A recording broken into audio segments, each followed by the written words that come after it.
Welcome back to another episode of Projecting Grandeur. I'm your host, Ron Dichter. Thanks for tuning in. Today I want to talk about self-doubt. And it's not a topic that I really enjoy talking about, but like many of you, it's real.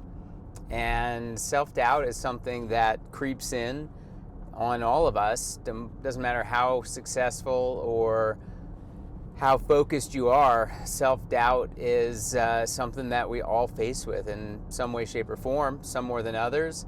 And you could argue that the more successful that you become, the less self-doubt you have, but I don't know if I fully embrace that.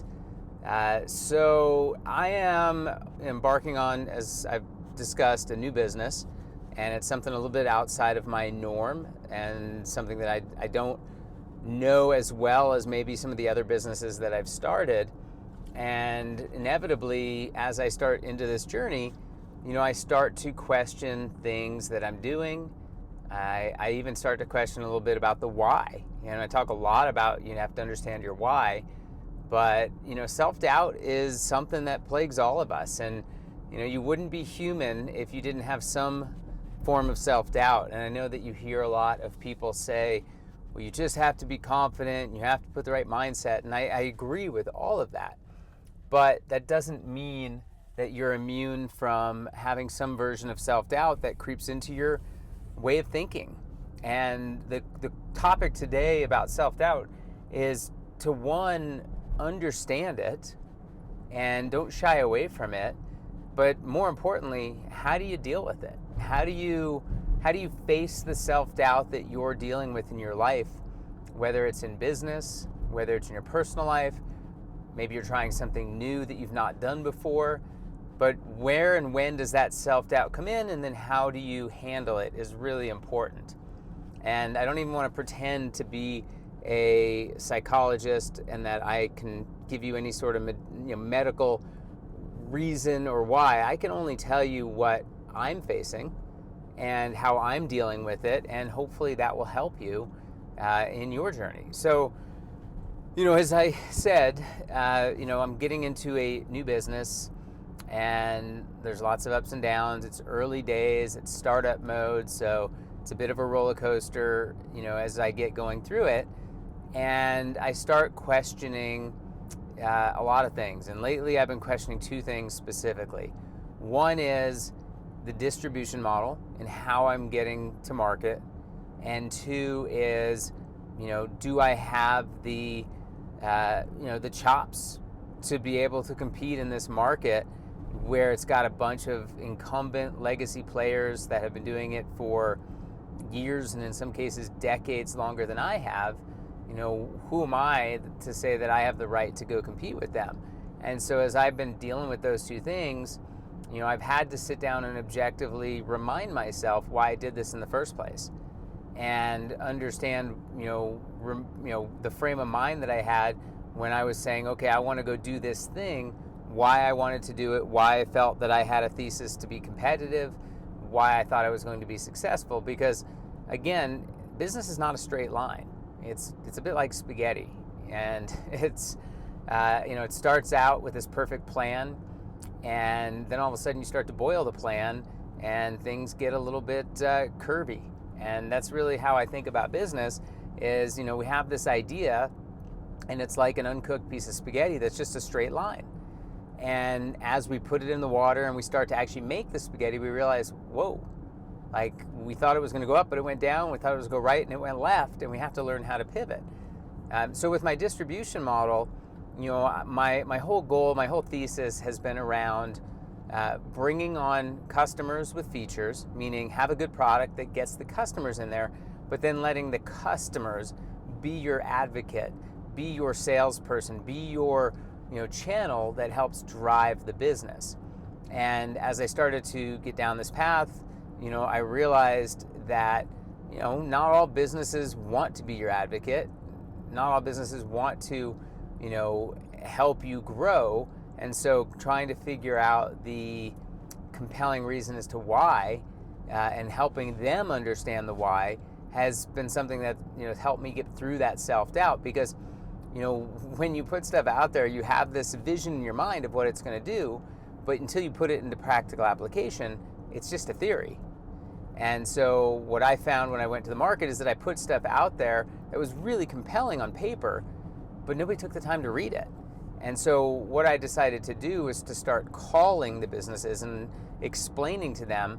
And once I explained it to them, then the light went on. Not with all of them, but with a lot of them, the light went on. It's like, oh, like I get how this not only benefits you, me, but also benefits them. And they started to understand why we built this and why we're doing things this way in the first place. And it really helped me and get through my self-doubt, and that it wasn't wrong, my thesis around how I was going to grow it. What was wrong is the belief that people were just going to do it because it was there. I had to actually demonstrate and showcase for them why it was going to make sense. And so those are the things that I learned, and it helped me get through my self-doubt, because for a minute there I was really questioning, like, gosh, like, did I just miss? Like, did I just think that this thing was going to happen and it didn't, and like, am I off? And it reaffirmed that I wasn't off. I just needed a little different way to convey to them the benefits. So that was one thing. The other part of self-doubt is, can I even be here? Like, do I have a right to even be in this business? Since there's, I'm in the software space, there's people that are in the verticals that I'm focused on that have been there years and decades. And, when I start talking to businesses, like, they remind me that, like, who are you? You're new. Like, why would we take a risk running our business with your software? And a minute there, I was like, man, like, do I even have the right to be here? Like, do I even understand the space well enough for me to have the right to be in this in the first place? And as I started thinking about it, I started to remember why I did this. And all of these legacy incumbent players, they're built around two things. One, unlocking features to charge their customers, creating new monetization routes for their business, which often came at the expense of their customers. And the second part of it was, really being able to showcase new revenue streams outside of just giving you a better, more efficient software, but actually showing you how that software can unlock new revenue streams. And I remembered, like, that's the differentiator. It's not that we need to compete head to head with, you as the software. Sure, we have to have, for the most part, feature parity to be relevant, but we don't have to compete because we're focusing on a different path.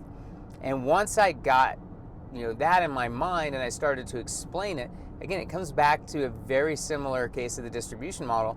It's being able to showcase the why. And I talk a lot about the why for us internally, but this is the why externally, focused on, the potential customers, the future customers. And so anyway, the whole point of today is about self-doubt. And it's very easy to question yourself. It's very easy for you to, start to wonder if, are you good enough? Do you have what it takes? Does your business have the ability? And it's really, really dangerous to get caught in that slippery slope of self-doubt, because inevitably what's happening is, your brain, that little muscle inside of it, is questioning what you're thinking about doing. And, it's natural. It's okay. We have those voices in our head that tell us, you can do it, but we also have those voices in our head that say, you can't do this. And so really trying to understand what that self-doubt is, what the root cause of it is really going to help you to persevere through it and get past it. So my advice to everyone out there is, as you start having doubt, as you start questioning, what it is you're doing, just remember why you started and go back to, the root of how it all began, and you'll find yourself in a much better place. So have a good day. I hope you find this helpful. Please remember to like, comment, and share, and thank you so much.